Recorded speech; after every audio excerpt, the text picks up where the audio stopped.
Welcome to this explainer. Today, we're diving into a super fast-paced, highly creative language activity called the second conditional chain game. If you're looking for a way to make grammar practice genuinely fun and, honestly, just full of laughs, you are in exactly the right place. Let's get right into it. So to kick things off, let me ask you a really simple question. Imagine this. If I found 1 million yen, I would.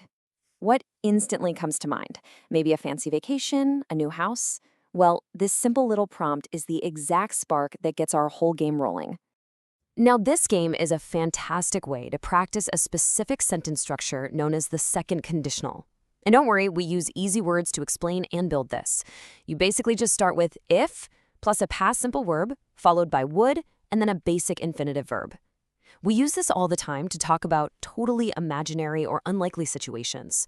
Kind of like stumbling across 1 million yen on the sidewalk. Okay, so the absolute core rule of the game is all about linking. We aren't just shouting out random sentences here. We are building a chain. Literally every single sentence has to lock perfectly into the one that came right before it. I really want to emphasize this because it's the whole secret to the game. The end of one sentence absolutely must become the start of the next sentence.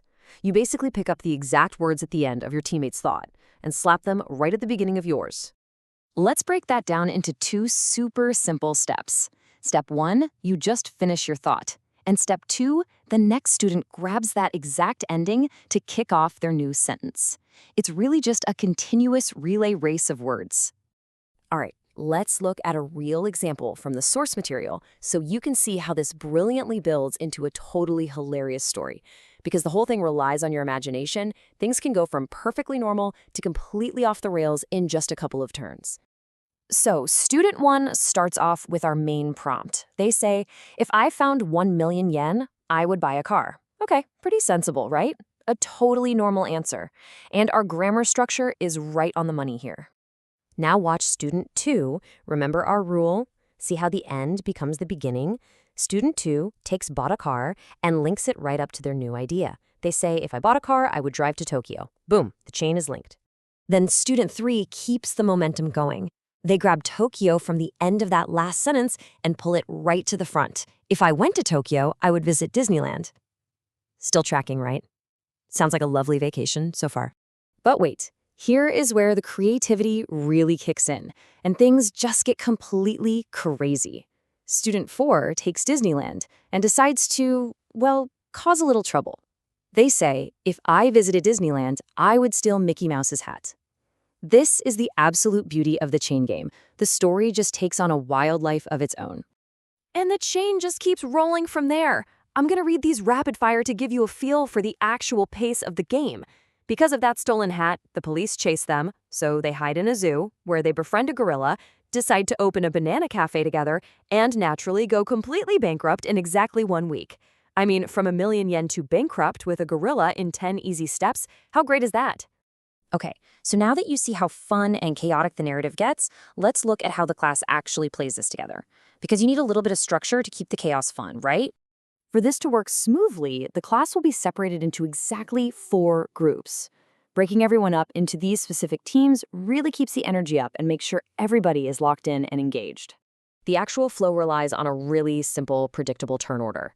One student from group 1 speaks, followed by a student from group 2, then group 3, and finally group 4. After that, the cycle just repeats. Now, if anyone is worried about just sitting quietly on the sidelines, don't be. Because of this rotating structure, every single person in every group will definitely be given a turn to speak. Nobody gets left out here.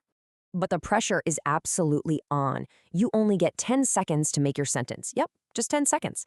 This keeps the whole thing moving lightning fast and really forces you to think on your feet. Plus, there are penalties you have to watch out for. If a team takes longer than those 10 seconds to come up with their sentence, or say they make a structural error with the grammar, the other team gets a point.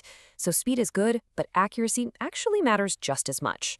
But hey, remember, it is a team effort. Each person should be able to help with making sentences.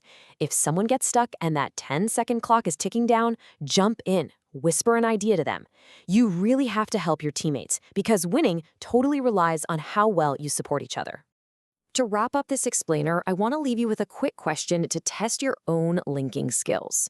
Our crazy story ended with going bankrupt with a gorilla in a week. So how would you keep this chain going? If you went bankrupt in a week, what would you do next?